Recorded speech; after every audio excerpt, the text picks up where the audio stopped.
कर चुके हैं, मायावती भी विरोध प्रकट कर चुकी हैं, एनसीपी पार्टी के भी अध्यक्ष विरोध प्रकट कर चुके हैं और वो जो कम्युनिस्ट पार्टियां हैं वो भी विरोध कर चुकी हैं।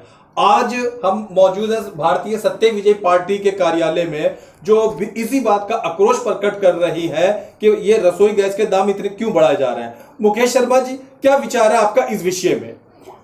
नमस्कार, ताज़ा खबर के दर्शकों को मेरा प्यार भरा नमस्कार। ऐसा है नाबेद जी, जो हमारे देश की गवर्नमेंट है, एक तो ये तानाशाही है जी, दूसरा जो है कि इनके अंदर दर्द नाम की कोई चीज़ नहीं है जी। गरीब को, इनका नारा था कि गरीबी हटाएंगे, ये गरीबों को हटाने के लिए लगे हुए हैं जी। आज एक तो बेरोजगारी हद से ऊपर जा रही है, अपनी चरम सीमा को पार कर चुकी है, ऊपर से महंगाई की मार पड़ रही है। आज गरीब आदमी जो है अपने बच्चों को भोजन तक नहीं खिला पा रहा है। जी, जी। इस सरकार के लिए इसलिए लोगों ने चुन के नहीं भेजा था कि मतलब इस तरह कमर तोड़ महंगाई बढ़ाएंगे।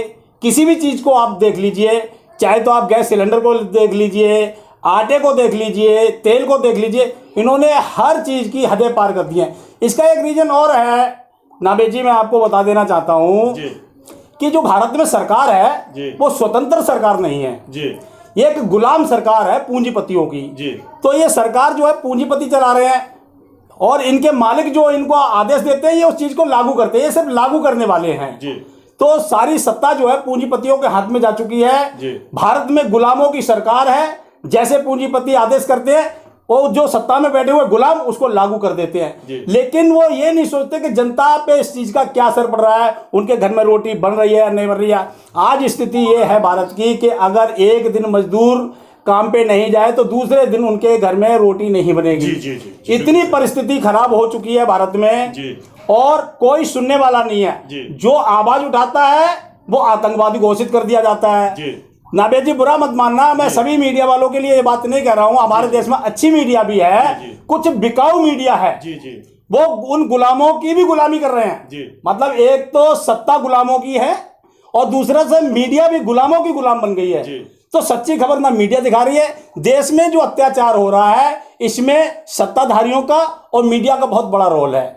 मीडिया एक सूर्य की तरह है, आप मेरी बात को बहुत गहराई से समझिए कि मीडिया एक सूर्य की तरह प्रकाश है जिसके प्रकाश के आगे अंधकार नहीं आना चाहिए। लेकिन भारत की मीडिया के आगे, जैसे आपने देखा होगा ना बारिश के मौसम में बादल सूर्य को ढक लेता है और धूप की किरणें जो है प्रकाश जमीन पे नहीं आ पाता, इसी तरह जो मीडिया का प्रकाश है वो लालच के बादलों ने ढक लिया है। तो कहीं ना कहीं भ्रष्टाचार में मीडिया भी संलग्न है। अगर मीडिया प्रकाश डाले तो शायद हो सकता है ये जो गुलाम सत्ताधारी बैठे हैं इन पे फर्क पड़े, लेकिन उन्हें पता है कि जो डमरू बजाने वाले हैं उनको उन्होंने कब्जे में कर रखा है। तो आज देश में स्वतंत्र सरकार नहीं है और देश हमारा आजाद नहीं है। हमारे देश में जो पहले लड़ाई हुई थी गुलामी के टाइम पे, जो हमारे देश में जंग लड़ी गई थी कि देश आजाद होगा, उन लोगों ने एक स्वतंत्र भारत का सपना देखा था लेकिन भारत तो आजाद तो हुआ लेकिन संपूर्ण आजाद नहीं हो पाया। इस बात को भारतीय सत्य पार्टी बार बार कहती है कि आज भी भारत हमारा संपूर्ण स्वतंत्र नहीं है, संपूर्ण आजाद नहीं है। भारतीय सत्य पार्टी ने इस बात का संकल्प उठाया है कि जन जन को जगाएगी और जिस दिन भारतीय सत्य पार्टी सत्ता में आएगी संपूर्ण आजादी दिलाएगी पूरे भारत के लिए।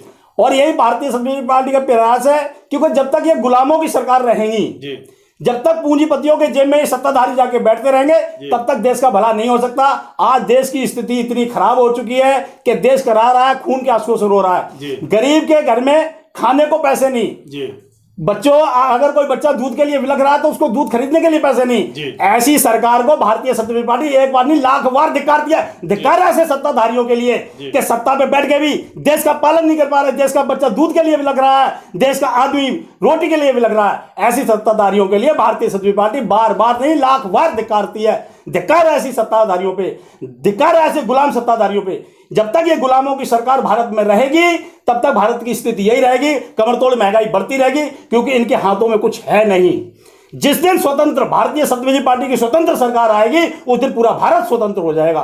ये हम आपसे वायदा करते हैं और ये हमारा इरादा भी है। अच्छा, तो आज जो भयंकर तरीके से रसोई गैस और रसोई तेल और पेट्रोल का दाम ऊंचा है, आपका ये कहना है अगर आपकी पार्टी सत्ता में आ जाती है तो ये सारी असुविधाएं और जो संकट है ये सब खत्म हो जाएंगे? बिल्कुल खत्म हो जाएंगे। इसका कारण बताता हूं मैं आपको, क्यों कारण? क्योंकि भारतीय सत्यविजय पार्टी का एक नारा है, कंडीशनल नहीं तो फंड लेगी ये किसी से, न कंडीशनल व्यक्ति को लेगी। स्वतंत्र जब सरकार बनाएगी तो किसी और के हिसाब से थोड़ी चलेगी। सरकार देश के लिए बनेगी, देश के लिए ही काम करेगी। तो फिर महंगाई क्यों बढ़ेगी? आज महंगाई बढ़ने का कारण यह है जो पूंजीपतियों का जो इनको फंड देते हैं, जो पूंजीपति इनको फंड देते हैं, वो पहले इनसे कंडीशन रख लेते हैं, भाई जिस दिन सत्ता में आओगे उस दिन आपको ये काम करना पड़ेगा।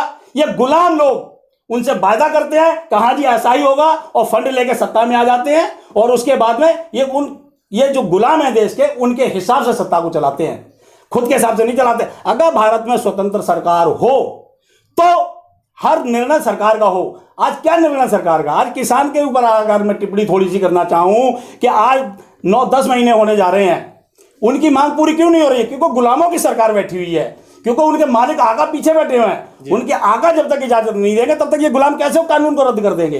तो कहानी कहीं तक ये है। और भारतीय सत्यविजय पार्टी जब भी सत्ता में सरकार बनाएगी, स्वतंत्र सरकार बनाएगी और देश में संपूर्ण स्वतंत्रता लाएगी। बहुत बढ़िया। अच्छा, मैं ये देख रहा हूं कि वो राजनीतिक दल जिनका ये जिम्मा है कि बढ़ती महंगाई के प्रति अपना आक्रोश प्रकट करें, वो भी कहीं ना कहीं शांत या दबे चुपे नजर आ रहे हैं। गिनी चुनी पार्टियां, सत्य विजय जैसी पार्टियां ही नजर आ रही हैं जो आक्रोश की आवाज उठा रही हैं। तो क्या मतलब आपके सीने में जनता का दर्द ज्यादा है या फिर आपको किसी का डर नहीं है? मैं बताता हूं, इसका कारण है कि जो सत्ताधारी सरकार है, जो सत्ता का सुख भोग चुकी है, वो भी उसी गुलामी से गुजरी हुई है। वो भी स्वतंत्र सरकार नहीं चलाई उन्होंने भी, वो भी पूंजीपतियों के ही पैसों से उन्होंने सरकारें चलाई। तो वो कहते ना पुरानी कहावत है, चोर चोर मौसे रे भाई। तो भाई एक दूसरे के खिलाफ आवाज उठाएंगे कैसे? आप लोगों ने डिबेटों में देखा होगा, टीवी चैनलों पे, ये शब्द भारतीय सत्यविजय पार्टी के नहीं है लेकिन फिर भी बोलने पड़ रहे हैं, जैसे कुत्ते भौंकते हैं ना एक दूसरे की गली के आके, उस तरह के ये एक दूसरे की कमियां निकालते हैं। तो एक बात बताइए, आप लोग एक दूसरे की कमियां निकालने के लिए जनता ने चुना है क्या? आपको चुना है कि उनकी कमियों को नजरअंदाज करके आप अपने ढंग से सत्ता चलाइए, ना कि उनकी कमियों को निकालिए। तो ये सही मायने में सब एक दूसरे पे कीचड़ उछाल के और एक दूसरे पे शांत हो जाते हैं। आज कांग्रेस अगर आवाज उठाती है, बीजेपी कहेगी तुमने भी तो ये किया है, तो कांग्रेस शांत, बीजेपी कोई आवाज उठाई, कांग्रेस कही तुमने भी तो ये काम किया। अरे इन बेशर्मों से ये पूछा जाए कि आप नेहरू तक को याद कर लेते हो, नेहरू आज जिंदा है? जनता ने वर्तमान सरकार चुनी है, इसलिए चुनी है कि वर्तमान में कार्य हो, लेकिन ये भविष्य के बजाय भूतकाल में क्यों जाते हैं? 70 साल पुरानी बात करते हैं। मैं कहता रहा हूं, बजाय वर्तमान और भविष्य में जाने के बजाय ये भूतकाल में क्यों जाते हैं? क्योंकि इस देश चलाना इनके वश का नहीं है। ये छल से आके सत्ता में बैठते हैं, उसका परिणाम ये है, फिर इनके आका जिस हिसाब से कहते हैं ये लोग देश चलाते हैं। ये गुलामों की सरकार है, देश को चला रही है। जिस दिन स्वतंत्र सरकार आएगी, भारतीय सत्यविजय पार्टी की सरकार जिस दिन सत्ता में आएगी, उस दिन स्वतंत्र सरकार होगी, स्वतंत्र राज चलेगा, पूरा भारत स्वतंत्र होगा, पूरा देश आजाद होगा और हर किसी का सम्मान होगा, हर कोई इज्जत से जिएगा। अच्छा, अलग अलग जगह पूरे देश के अलग अलग शहरों में, गांव में, छोटे शहरों में, कस्बों में लोग बाग इस बढ़ती महंगाई से दुखी हैं। तो क्या सत्य विजय पार्टी के साथ अगर ऐसे लोग अपना आक्रोश प्रकट करने के लिए जुड़ते हैं तो आप कहीं ना कोई धरना प्रदर्शन करने का इरादा रखते हैं?